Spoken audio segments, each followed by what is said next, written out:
from NPCI, Mr. Nishant Gaurav. Everybody, welcome the Incharge and the NPCI, Mr. Nishant Gaurav. Over to you, sir. It's on. Hi, very good evening, everyone. So my name is Nishant Gaurav, and I lead R&D team in NPCI. And I am a SME, subject matter expert on EMV and tokenization. I was associated with NPCI from last 7 years, and currently I'm taking care of mobile payment application security. So coming back to our topic, tokenization. So there's a lot of buzz in the market regarding the tokenization. And there is, there is a compliance from RBI for all the e-com player, either it's a merchant, PG, PA, to comply with the tokenization guideline. And I think deadline for the tokenization compliance is 30th of September. Initially, it was last year, December 2021, and RBI is extended to 2022 September. So we are, I think, reaching with the deadline. So before we get into the RBI guideline and what is all this card on file tokenization, so I prepared my slide that what is tokenization, why it is, you can say, important, and what are the use cases which are there in the market related to same. So first, tokenization is something, a concept. I think it was evolved in the market in the year 2001. One of the company has implemented that in the 2001 with a company classmate.com to secure their payment data. So it's not something, you can say, a new concept. It was implemented 20 years ago. And after that, it was evolving, and gradually everyone were implementing this basically in the payment field. So tokenization, don't, you can say, restrict this tokenization solution with the payment card only. You can do tokenization in the Aadhaar also, or DL, any information which you think you are sharing in the you can say third-party website, third-party application, and that is secure. There you can implement this concept. So of course, in the back end of this concept, there is an encryption and decryption is there. Of course, the cryptography methods are there, how the data will be secured. And to do that, even EMV code, there's a international standard body who you can say manage the you can say card application and terminal EMV code application. They also have a guideline or framework regarding this. You can create your token system and get your system certified with the EMV code. But for that, you need to follow the guideline, or you can say framework, which EMV code has written. So that is also there. And above that, of course, PCI is also there, because we are talking about the data security here, and the data which get used for the payment transaction, basically. When we talk about the Aadhaar tokenization, of course, how your Aadhaar number will be secured. And for that also, UDI has, you can say, hosted their vault at their premises to store the, you can say, secure the Aadhaar data. And I think many of the issuer has also implemented, there is a guideline from the UDI to secure the Aadhaar data in the token vault. So tokenization in the card world, because today we are going to talk about the card tokenization. So tokenization in the card world is nothing to replace your card number with the equivalent number, which will look same, but it will not be your actual card number. It will be different than your card number. Why tokenization? You can say you can use any encryption technology to encrypt your card number, but it's not that simple that you are just encrypting, or you can say encrypting your card data. Other than that, there are a lot of, you can say, properties comes or attributes comes with that tokenization. You can set the expiry, you can do so many things. I will talk in next slide.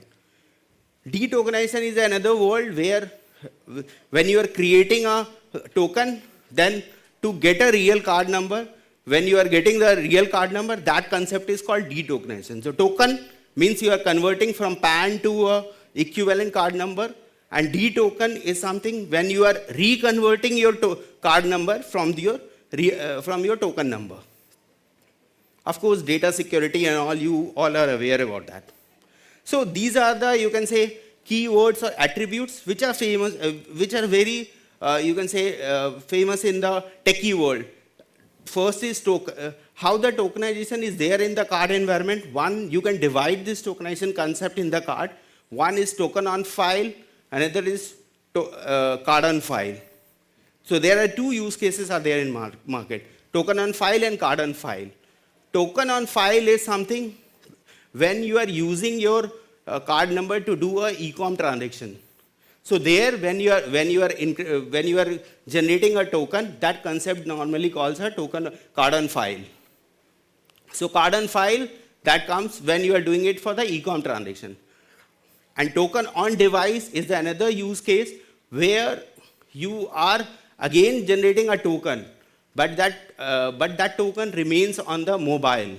So the RBI guideline which is there in the market, that is for the card on file, not for the token on device. So there are two use cases. Normally token on device is getting used by those payment players who are directly giving you a payment app like a Google Pay or GeoPay.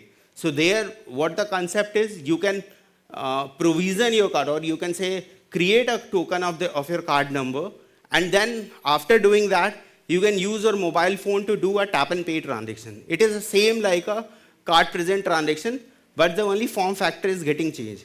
Even if someone is doing a transaction using a wearables, that is also same like a token on device.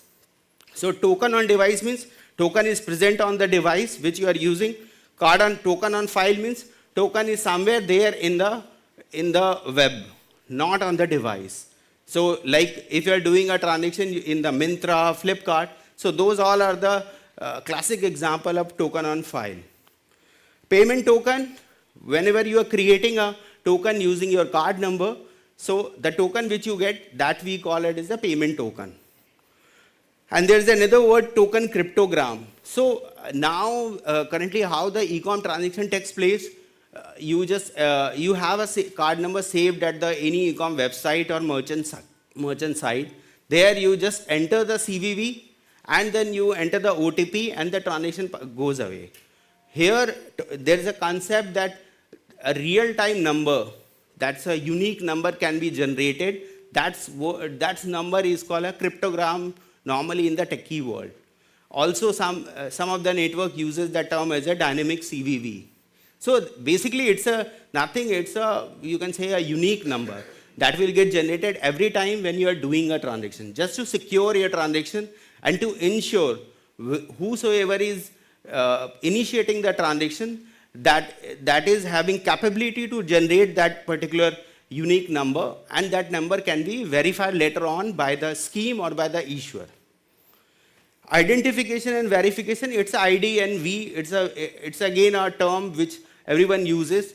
That's whosoever is registering their card on the merchant side, that to do that, you need to do a second factor authentication. That's called identity and verification. So there are three ways to do that currently. One, you can verify your customer using the OTP, which you have sent on the, you can say, SMS.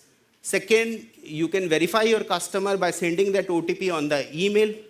And third one is that you can also verify the consumer by giving a call back using the customer care. So let's say I'm at a location where my network is not there, but still I want to do that.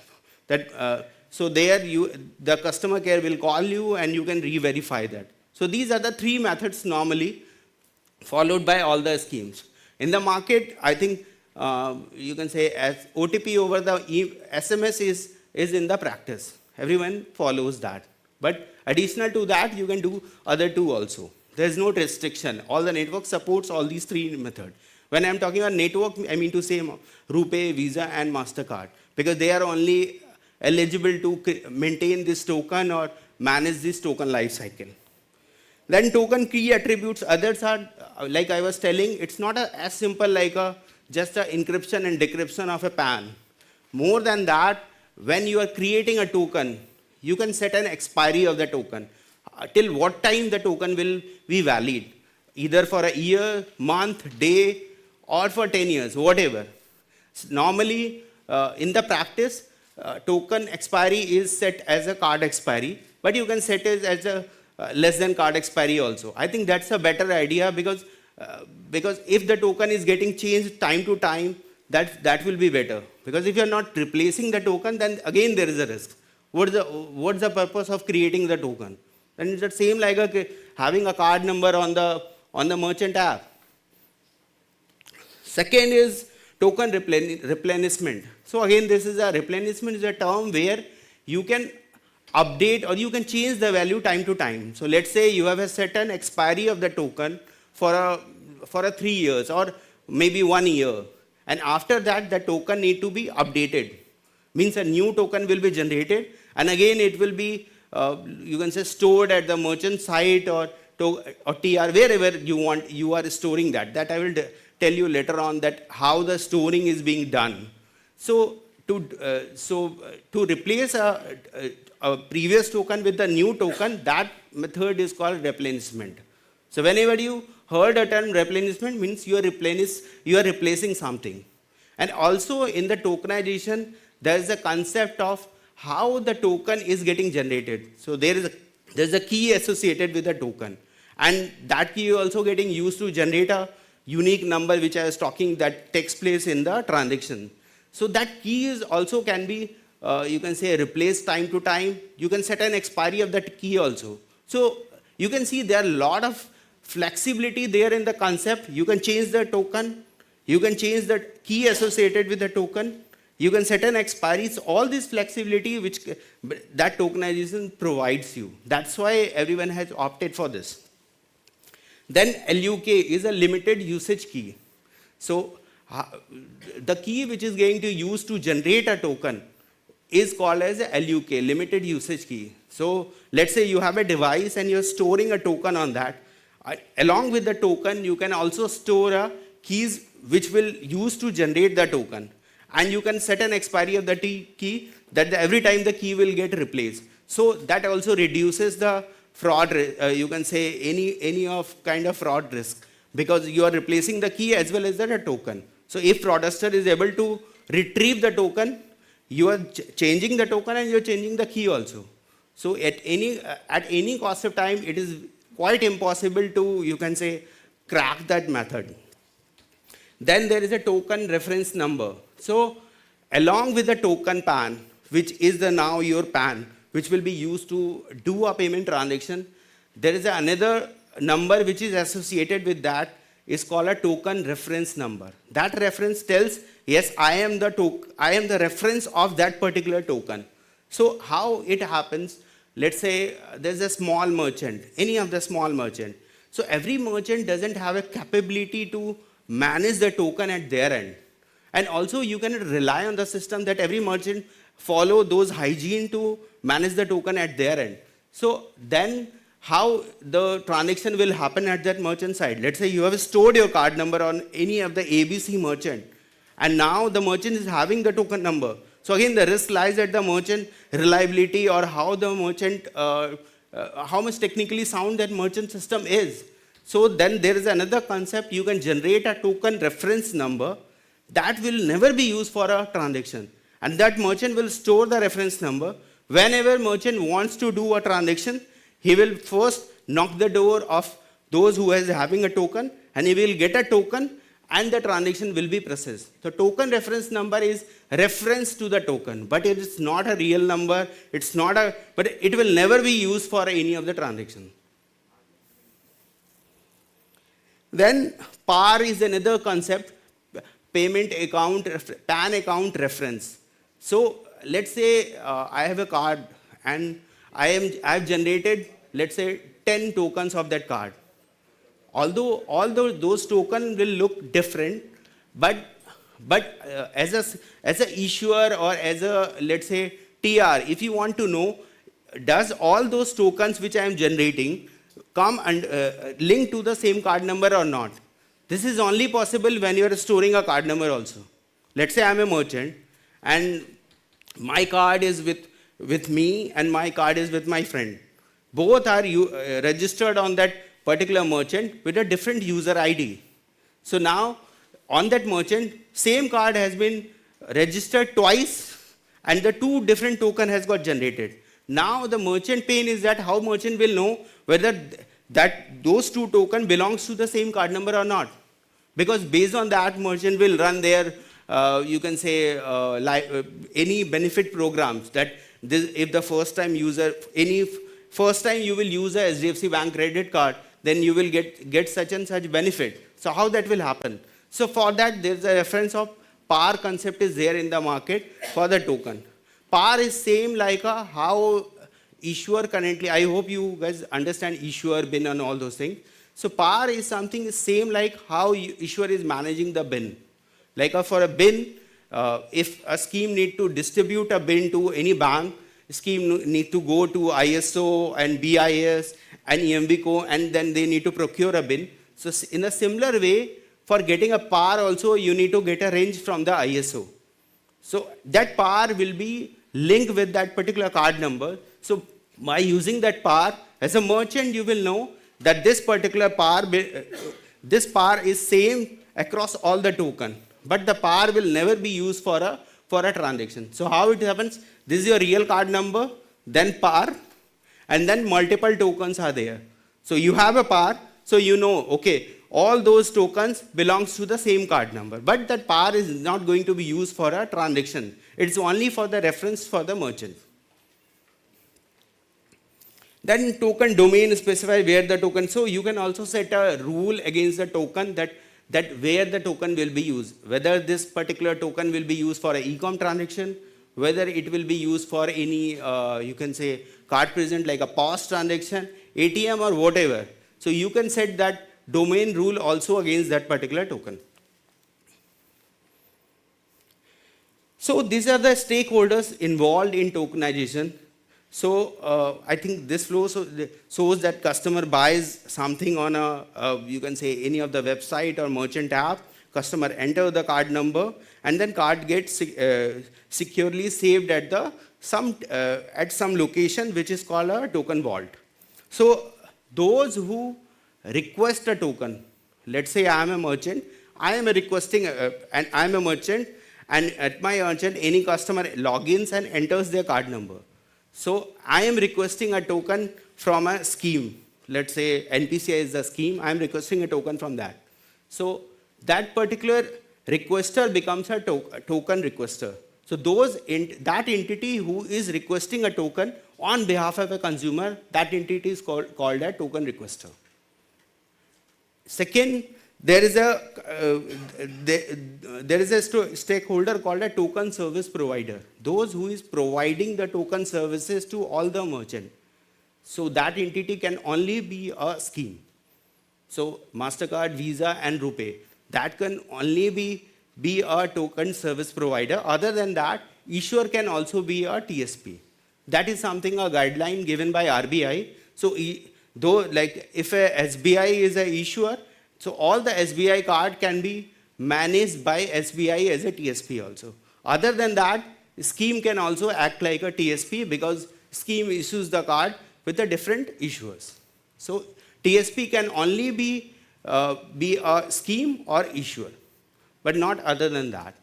None of the merchant, none of the PG, none of the PA can be a token requester. And what is a token requester?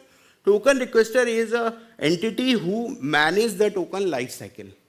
Those who store the token at their end, those who host the token vault at their end, those who maintain all the consumer card credential and the token.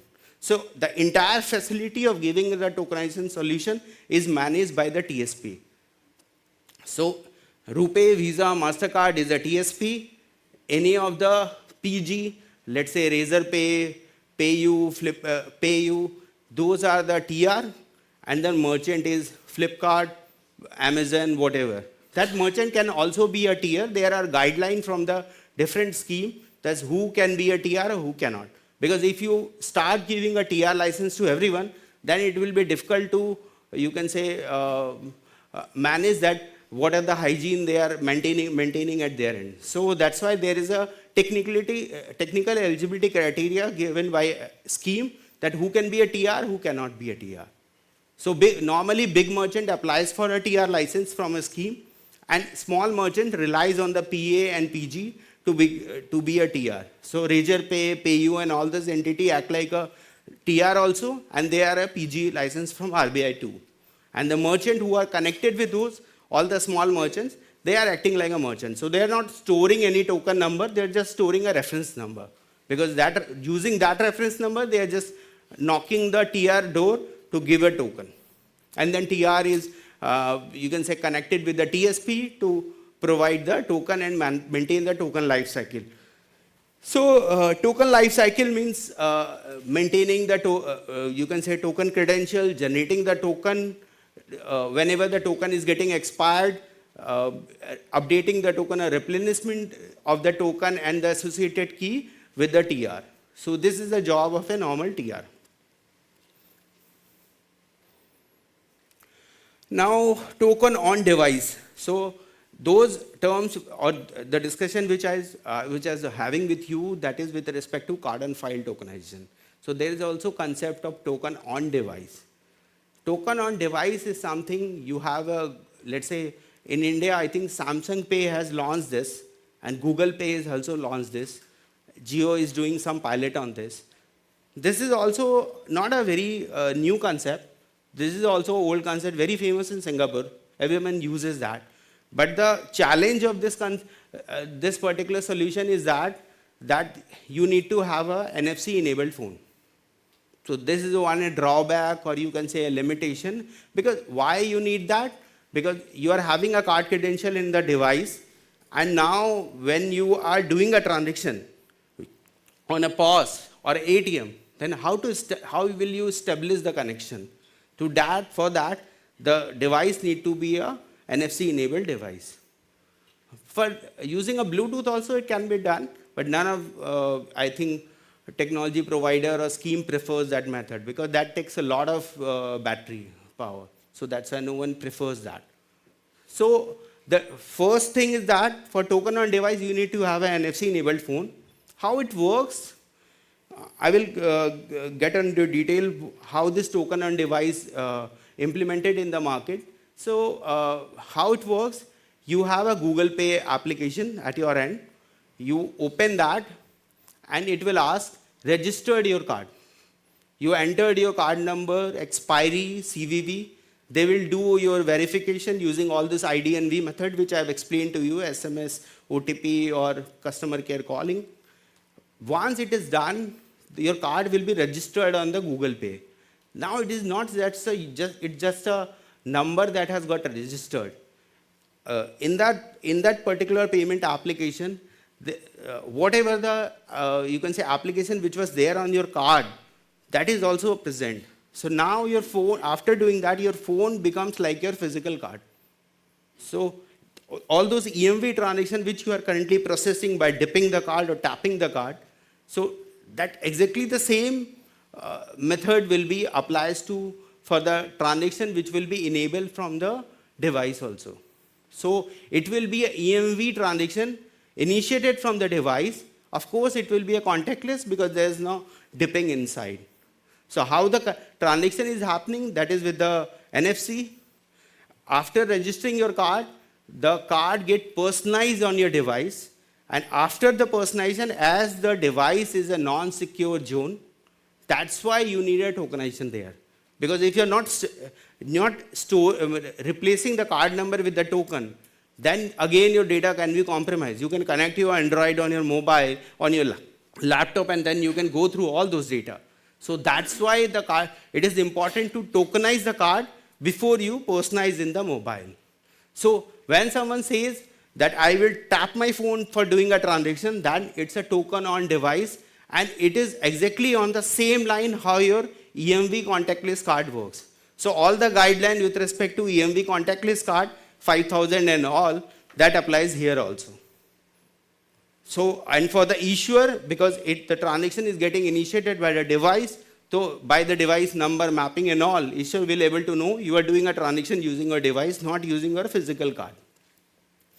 Second, I think what I was talking here about, that you are, of course, you are registering your card on the device and you are creating a token to secure your card number. But still, all those data which is there on the mobile is not secure because it's not a dedicated hardware. When you are having a you are having a personalized card, it's a dedicated hardware.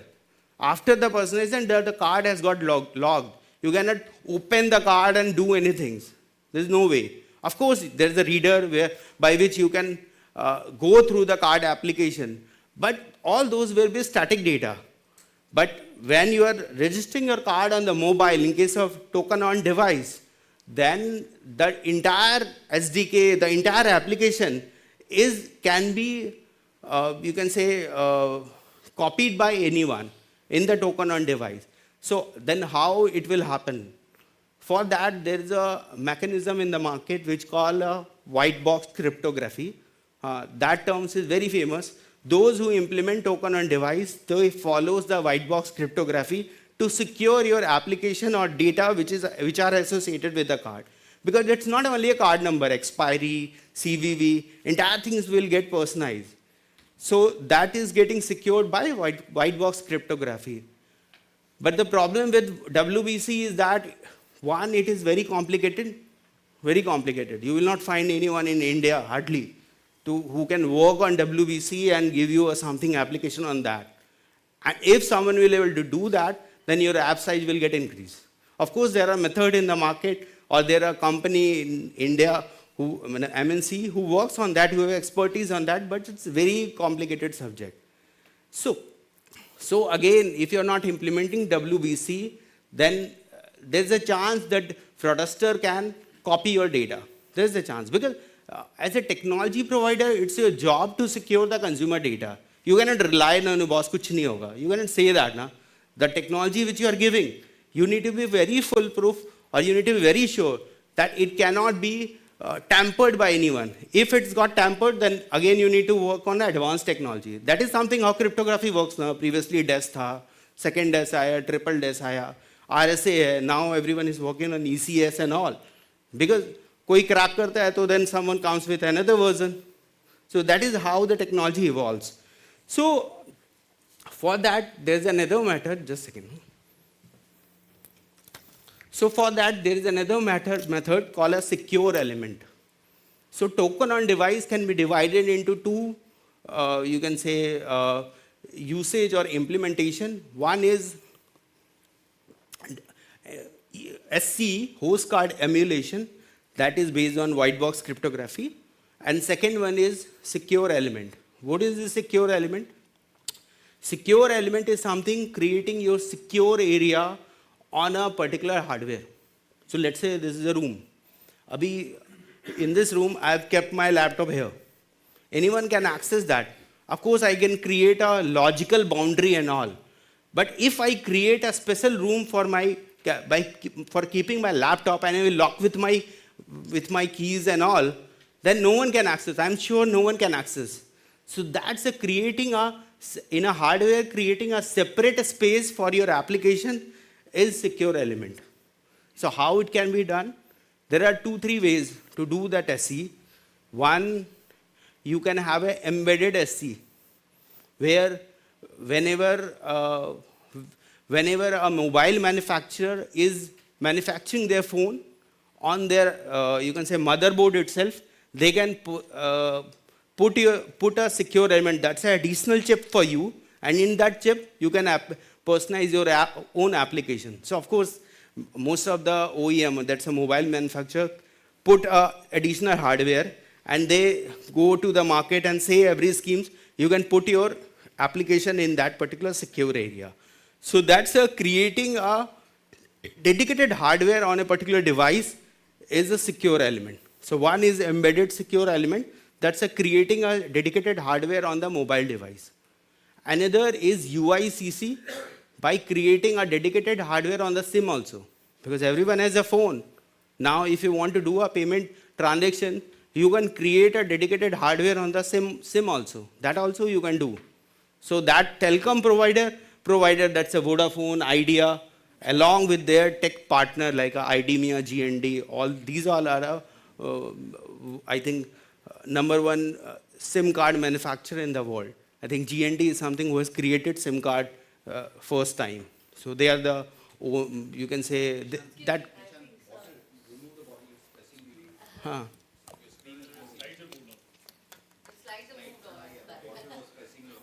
Oh, sorry. Sorry, I was speaking continuously. Hmm. So,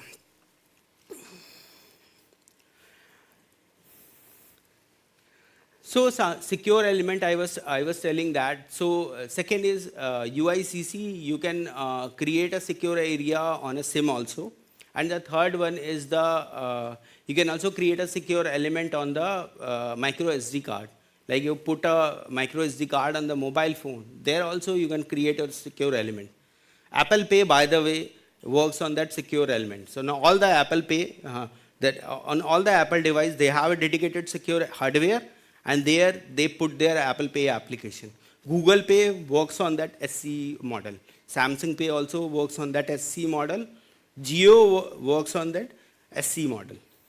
That this one. How this transaction works? So once you have you registered your card on the mobile, then now your mobile will act like your physical card. You can tap the mobile on the device and the transaction. So this is basically used for a card present transaction, basically. By using that, you can also perform an online transaction. Like if you go to a Flipkart, Myntra, there they will show you an option, pay by Google Pay. Currently, when you hit that option, you will get an option, pay by UPI ID and all. So if you have registered your card on the Google Pay, then there you can pay by your card number also. So additional to that UPI, you can pay by that. And that transaction is called an in-app transaction. So that's another term which are famous in the market. Card, and coming to the card. So we talked about the token on device, how the solutions are there, what are the use cases which are there in the market. Now coming to the card on file tokenization. Card on file tokenization is limited to a card not present transaction only. Wherever you are doing an e-com transaction, that card on file tokenization guideline, card on file, all those document applies here. So RBI has a guideline on that I have talked about, that they have previously they have given a deadline for last year. Now they have extended to 30th September. So what this guideline is that all the cards which are getting stored on the any of the merchant sites, that can none of the merchant, none of the TR can store the clear card number at their end. It has to be tokenized. One. How much they can store? There is a they can because once you are selecting your card, it is important that you need to match that which card number I'm going to use. So for that, RBI is allowed to store a first 4-digit card number on their merchant site. So by seeing the first 4 number and the card image, consumer can relate to the card and then do the transaction. But whatever you are seeing, that is the only 4-digit is stored at the merchant side. The rest of the card number is not stored at their end. That is being stored at the token requester side and then TSP.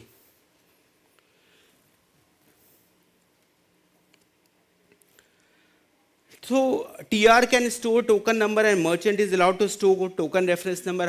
Why it is there? Because once a TSP has generated a token and he has given the token to any of the merchant, so that it is very important that if the merchant is not a TR, means the merchant system is not, you can say, technical compatible with the guidelines set by the scheme or TSP, then the merchant is not allowed to store a token number at their end. Because that token number can also get copied by fraudster. So that's why how the flows happens.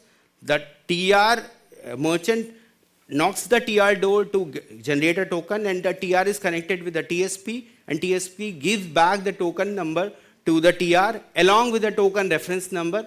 And what TR does? TR provides the token reference number to the merchant. So now merchant has only the token reference number and other parameters like a par and then token expiry and all those things. By using that merchant can relate that which are the token are registered at my end.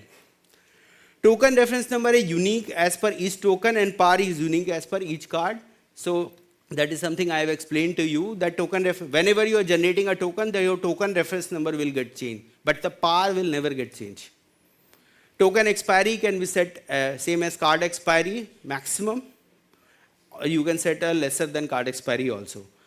Payment token has a various life cycle, like once you have created a token or created a token and registered a card on the merchant side, then it is important that, let's say you have lost your card. Then the token which are there at the merchant side, that token need to be deleted. How it will happen? Let's say I've lost my card, what I'll do? I will give a phone call to my bank, or maybe I will go into the net banking, and then I will place a request that please reactivate my card. And then what that issuer will do, issuer will give an instruction or pass this instruction to the TSP that please, these are the card detail, please block this card.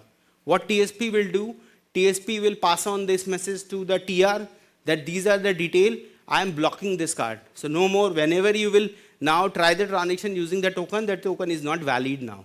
What TR will do, TR will pass on this message to merchant that this token is not valid anymore, you please delete at your end. If you are not deleting it, then it cannot be used again because that token is not valid anymore.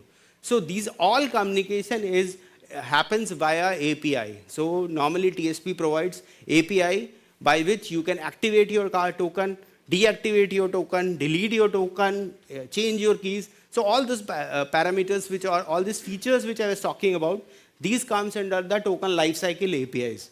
So for that, TSP has created a lifecycle API. Those API has been implemented by TR and then merchant. And then whenever these happens, by using that API, you can do that. And as all the information is there at the merchant side, so it becomes very easy because the merchant is connected online, everyone. It becomes very easy to, you can say, run those API and do all these things. And also, TSP provides, yeah.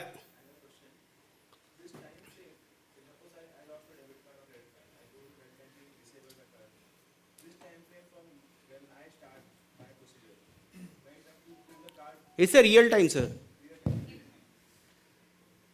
That's why I was talking, it's not a bulk processing, the file processing, where every time after 1 hour a file is getting generated and it is getting passed to the TSP. It's a real time. That's why So this will get deactivated immediately. Yeah. That's why it is API is there. The moment you do that, issuer will trigger that API to the TSP, and TSP will trigger it to TR, and then TR to the merchant. So how the merchant, TR, TSP, and issuer. Like also, when we buy credit cards, we are told that you are insured for if the card gets lost or there's some fraud in the card, you are insured for 2 lakh rupees on it. So if before I go and deactivate on net banking, before that if there is some fraudulent transaction which has happened, is the user liable for that, or because you're from NPCI, so you'll be having a better view. Like, is the user liable for that, or is it the payment company, or No, I think one is as a consumer you can always raise a chargeback, that these are the fraudulent transaction, and that liability comes under the issuer. So that is between a divided liability between the issuer and consumer. That networks and then merchant doesn't come into the picture when there's a liability for a card or for an account. But when he has been told that you are insured for 2 lakh rupees of any... So that is between your bank and you only. And also so also for this token lifecycle management, TSP provides a you can say UI to the issuer, where those issuer who doesn't want to implement the API on a real-time basis. So that UI, that's a portal, which is again connected to our system and then connected to the TR. So using the portal, issuer can deactivate or activate the token and do the token lifecycle management. So these are the two methods. Normally, TSP provides it to the issuer. One is using the API. We always prefers to implement it using the API. And the second one is using the portal. So those issuer who doesn't want to implement the API, or there's a challenge to do that, so till the time period, the portal can work. And this service works in all scenario. Let's say your card has got expired.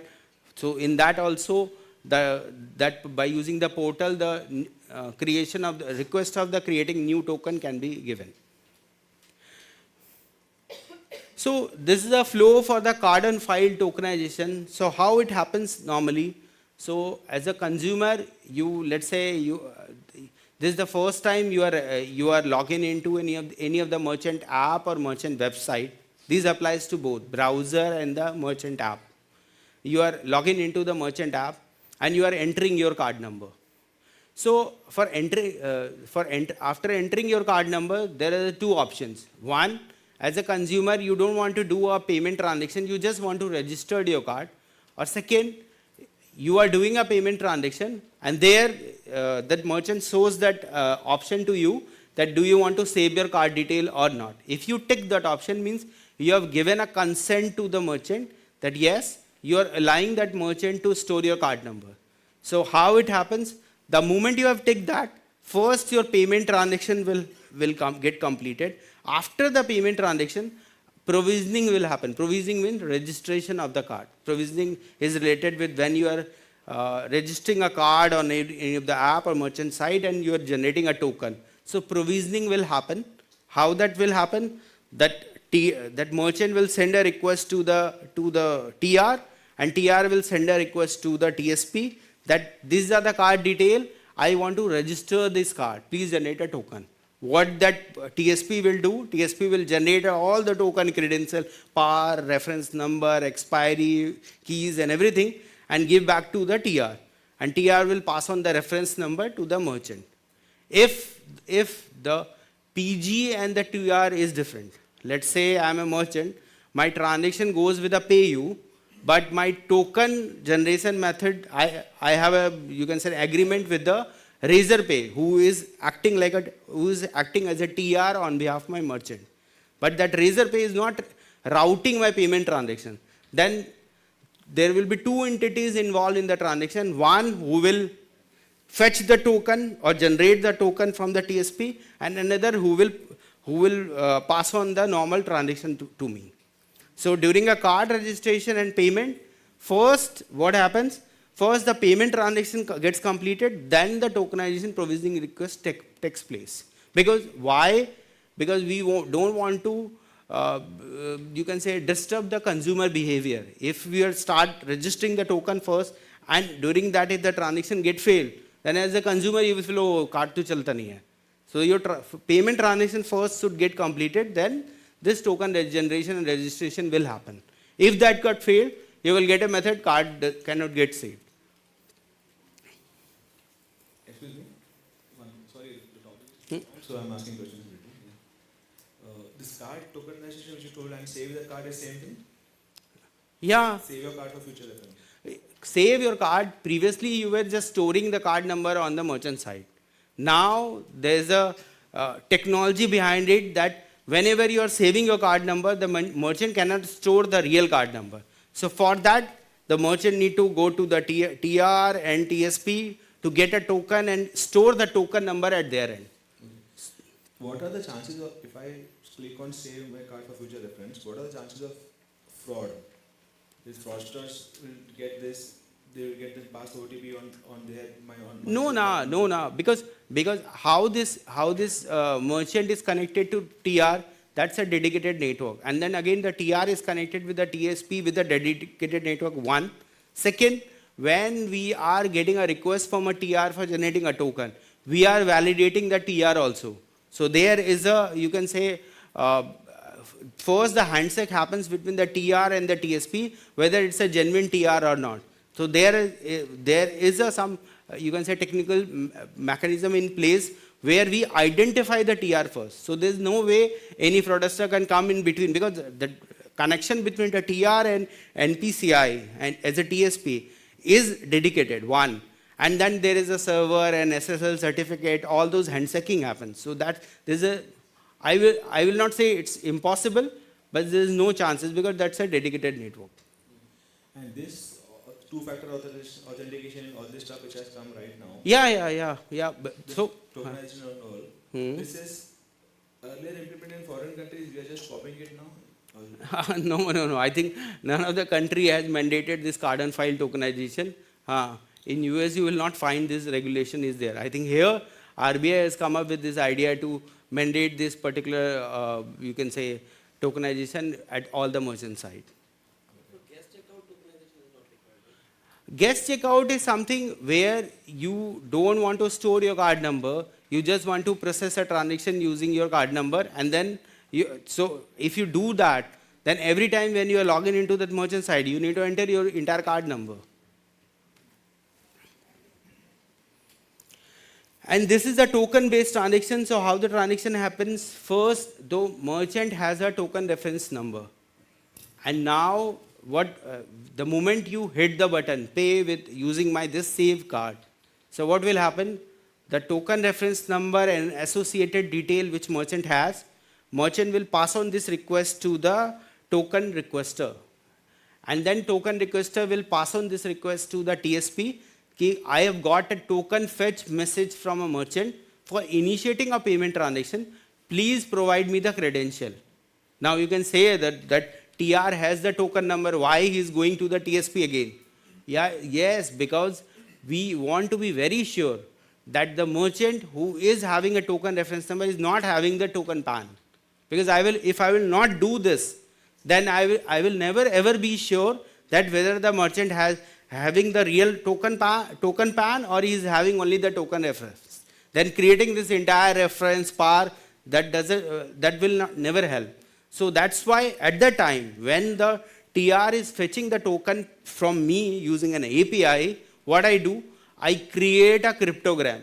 That's a cryptogram which I was talking about. I create a cryptogram and I pass it out to the TR. And I say, please pass on this number, unique number to the merchant so that whenever merchant will send me the transaction, the payment transaction, I will validate. It is something like you have come to me and say, please give my flat key to you. And now, along with that flat key, and you are giving the key to your friend. So along with the flat key, I have given you a code also. And I have asked you, give that code to your friend. And whenever he will come to my flat, I will re-verify the code. Once it get re-verified, then only I will allow, else I will not.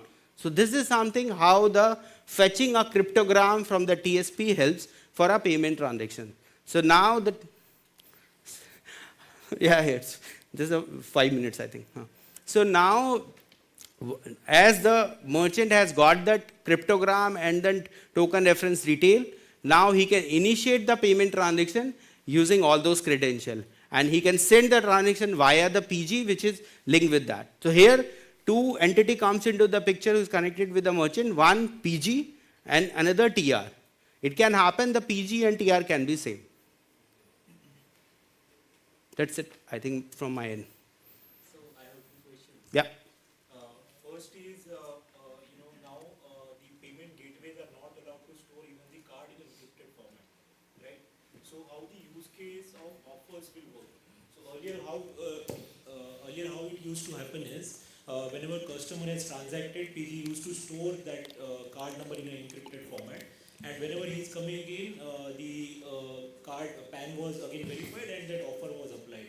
So how in such scenarios you have at the merchant end, you have the token reference number and the PAR. You can use the token reference for flashing out all those offers which you want to run.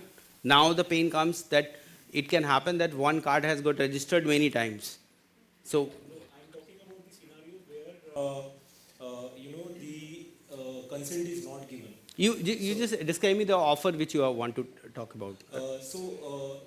In a payment gateway, there might be offer that if a customer is transacting twice, we'll give him some offer, right? So in that case, card won't be stored, the consent won't be taken from the customer because customer is not opted for saved card. So how such cases work? So in that case, against that card, there is a reference number which is there at your end. And using that reference number, you can track. You need to store that reference number. Whenever the customer is doing a transaction, after a successful transaction, let's say there's a flag, you mark that the one-time customer has done a payment transaction using this reference number against this particular PAR. Again, if a customer again want to initiate a transaction, again the same reference number will be used until unless the token doesn't get changed. Okay? So there also you got an info that the same ref number has got used twice. So now you can run the offer. And So here you treat your reference number as your PAN number. okay, and one more question: are PG allowed to store first 6 and last 4 digit for? I think as per RBI only first 4. Okay. So the question that he asked, right? If I want to share, say, I want to give offers, but that party is not accepting the token from PCI. In that case, how will it work? No, How can I share my? So just clarify a little bit more. What do you mean with that party So is not I accepting? stored my card number on a merchant website, Huh. right? And I did a payment transaction. It went fine. Now I want to use my same card number, and pass it on to another third party. Another third party means another consumer. Huh? Another, it may be any other software providers, Hmm. right? So can I share my token with somebody who has? No, no. Rule one. As a merchant, you don't have a token also. You have a token reference number one. Now, it is not allowed to share token reference from merchant 1 to merchant 2. That's a standard hygiene. If you are doing that, then to get a real token during a transaction, that merchant need to connect with the TR. Whether TR will allow you? I don't think that any TR will allow you. So I think you got the answer. No? Okay, so in an ecosystem there where there's multiple merchants, not. So one thing is that all the merchant who want to manage this tokenized transaction and to store the token reference number, they need to come via TR. And the TR is connected with the TSP who is generating a token and giving to the TR. We are trusting a TR. We are not because we as a scheme we don't manage merchant. We manage the player who is requesting a token on behalf of any of the merchants. So I am trusting the TR. Now it's a TR job to make a trust between the merchant and get a token credential for processing any token-based payment transaction. For the merchant website, is it required to encrypt the token reference? No, token reference number is an encrypted one. Na. You don't need to do anything on that. You have a token reference number, you can keep it as it is at your site. And on a token, we can set an expiry. Can we also set an amount limit? That is maximum amount. There is a facility, but because as a TSP, if I will start doing that, then it will be very tedious job for me to maintain the limit against each merchant, each consumer. So that's why no one does that.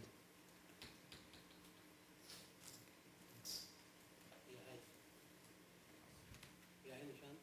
So you just discussed about the tokenization. So there are various way of creating the token. One is carbon file, the other one is on HC, and then secure element. The logic and the specification for all the tokenization is the same for all the modes, or I think whether you are doing it a SCE, token on device, or you are doing a card on file, ultimately the token lifecycle management is managed by the TSP. So and TSP has a vault. So whatever the functionality which you are enabling or disabling using this vault, the logic of storing the token will never get changed. The only difference will be on token on device when you are generating the token.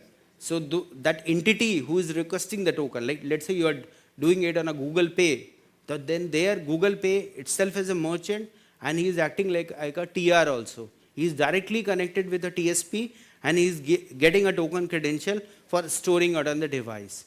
But the method of managing the token, why the TSP will change the method from a use case 1 to use case 2? That doesn't, I don't think, but there's no point of doing that. yeah. So my question is basically on the standards and the specification. So, right? Why we have to build two systems for device as well as on COE? No, there is not two specification. These are the two methods to store a token on the device. If you are having on a mobile phone, you are having a Myntra app or Flipkart app, and you are also having a Google Pay app. In Google Pay, you are storing the token and you are using the Google Pay as a tap and pay, mobile tap and pay. And in the Flipkart, you are storing your token as a card on file. So both these methods is connected with the TSP. how the below this token, what all the, you can say, payment application which is there, which used to perform a token on device tap and pay transaction, that is there at the GPay. So I know whenever the Google Pay will come say, hey, please register my card. So I know this Google Pay is a TR, is now requesting for a token on device. So along with the token, all those parameters which I talked about, I will also provide him the card credential, like a EMV parameters, EMV keys, all those certificates and all those things. Because I know that he is asking for a token on device, not a token on file. Now let's say Google Pay says, I also want to be a token on file, or a card on file. So there he need to register with us as a different TR. So Google Pay is registered with me as a 2 TR. 1 as a token on device, 2 as a card on file. But all are connected with my same system. My system should be common. And that when I'm creating the system to manage the token life cycle, there is a standard guideline, EMV code and all. If you want to do that, you can do that. If you want to be a domestic player and you want to create your own standard, that still you can do that. So only registration I have to do twice, otherwise the logic and everything. Correct. All right, thank you. With this, we end the last masterclass Thank you. of this edition of Global